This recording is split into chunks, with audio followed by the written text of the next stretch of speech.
Hi friends, வாங்க சமையலை தெரிஞ்சுக்கலாம். தேன் நெல்லிக்காய் வீட்டிலே எப்படி செய்யலான்றது பார்ப்போம். நம்ம வீட்டில் மரத்துலேருந்து நெல்லிக்காய் பொத்து பொத்துன்னு விழுந்துட்டு இருந்துச்சு ஃப்ரெண்ட்ஸ். சரி, அதெல்லாம் எடுத்து நம்ம ஒரு தேன் நெல்லிக்காய் செஞ்சிடலாம். இது நல்ல மர நெல்லிக்காய்.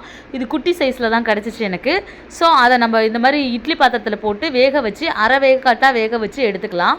ஸோ இது நெல்லிக்காய் செய்யறதுக்கு பார்ப்போம். 250 கிராம் ஒரு கப் சுகர் எடுத்திருக்கேன் ஃப்ரெண்ட்ஸ். அதை மூழ்கிற அளவுக்கு தண்ணி விட்டுருக்கேன். ஸோ நல்லா இதை கொதிக்கட்டும். நல்ல கம்பி பதத்துக்கும் முன்னாடி பதம் வந்தோன்னா அதில் லெமன் கொஞ்சம் புழிஞ்சு விட்டுக்கோங்க.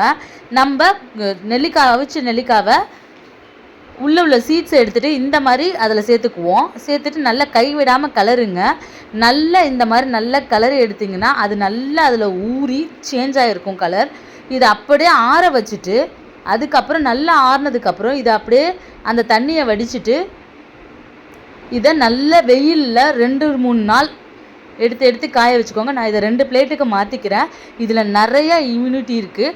ஸோ இதோட அந்த சிரப்பை நீங்கள் தூக்கி போட்டுறாதீங்க. இதை எடுத்து ஒரு பாட்டிலில் ஏர் கண்டெய்னரில் ஸ்டோர் பண்ணி வச்சுட்டு ஜூஸாக கூட நம்ம கலந்து குடிக்கலாம். அந்த இன்னொரு வீடியோவை இன்னொருல போடுறேன், ஜூஸ் எப்படி செய்கிறதுன்னு. இதை நல்லா எடுத்து காய வச்சிங்கன்னா சூப்பரான தேன் நெல்லிக்காய். டெய்லி ஒரு ஸ்பூன் குழந்தைங்களுக்கு கொடுத்தீங்கன்னா ரொம்ப சத்து ஃப்ரெண்ட்ஸ். By bye friends.